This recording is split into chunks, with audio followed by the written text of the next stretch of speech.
ಬಂಧುಗಳಿಗೆ ಇದೇ ತಿಂಗಳು 14ರಂದು ಬಂಗಾರಪೇಟೆ ತಾಲೂಕಿನಲ್ಲಿ ಅಂಬೇಡ್ಕರ್ ಭವನದ ಅಂಬೇಡ್ಕರ್ ಪುತ್ಥಳಿಯ ಮೇಲ್ಛಾವಣಿ ಉದ್ಘಾಟನೆ ಹಮ್ಮಿಕೊಂಡಿದ್ದು, ಅಂದು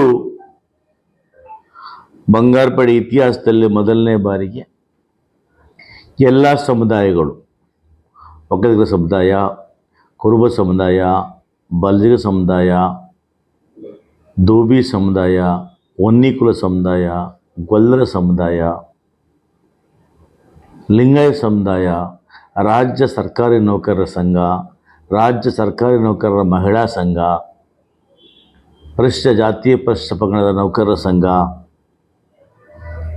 ರಾಜ್ಯ ತಿಗಳರ ಸಂಘ, ಹೀಗೆ ಎಲ್ಲ ಸಮುದಾಯಗಳು ಒಗ್ಗೂಡಿ ಈ ಬಾರಿಯ ಬಾಬಾ ಸಾಹೇಬ್ ಅಂಬೇಡ್ಕರ್ ಅವರ ಜಯಂತ್ಯೋತ್ಸವವನ್ನು ವಿಜೃಂಭಣೆಯಿಂದ ಮಾಡಬೇಕು ಅಂತ ಮುಖಂಡರು ತೀರ್ಮಾನ ಮಾಡಿದ್ರ ಮೇರೆಗೆ ನಾವೆಲ್ಲ ಸೇರಿ ವಿಜೃಂಭಣೆಯಿಂದ ಮಾಡ್ತಾ ಇದ್ದೀವಿ.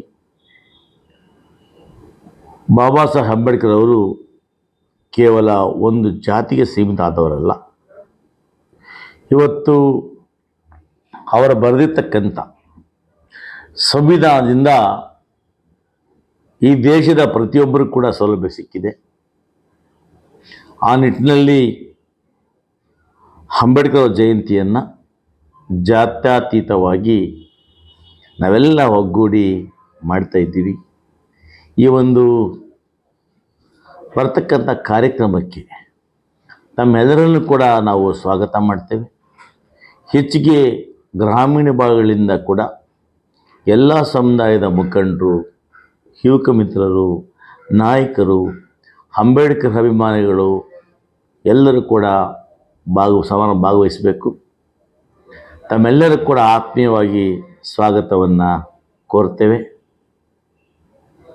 ಅಂದು ಬೆಳಗ್ಗೆ 10 ಗಂಟೆಗೆ ಬಂಗಾರಪೇಟೆಯ ಅಂಬೇಡ್ಕರ್ ಪುತ್ಥಳಿ ಬಳಿ ಏನಿವತ್ತು ಮೇಲ್ಛಾವಣಿಯನ್ನು ಜಿಲ್ಲೆಯಲ್ಲಿ ಮೊದಲ ಬಾರಿಗೆ ನಾವು ಇವತ್ತು ಎಲ್ಲರ ಸಹಕಾರದಿಂದ ಒಂದು ಮೇಲ್ಛಾವಣಿ ನಿರ್ಮಾಣ ಮಾಡ್ತಾ ಇದ್ದೀವಿ. ಅದರ ಉದ್ಘಾಟನೆಯನ್ನು ಕೂಡ ಅಂದೇ ಮಾಡಲಿದ್ದೇವೆ.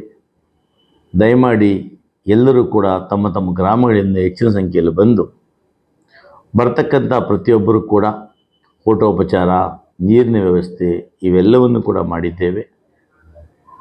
ಶಕ್ತ್ಯಾನುಸಾರ ಬರ್ತಕ್ಕಂಥ ಟ್ಯಾಬ್ಲುಗಳು ಕೂಡ ನಮ್ಮ ಸಹಕಾರವನ್ನು ಕೂಡ ಕೊಡ್ತಾ ಇದ್ದೇವೆ.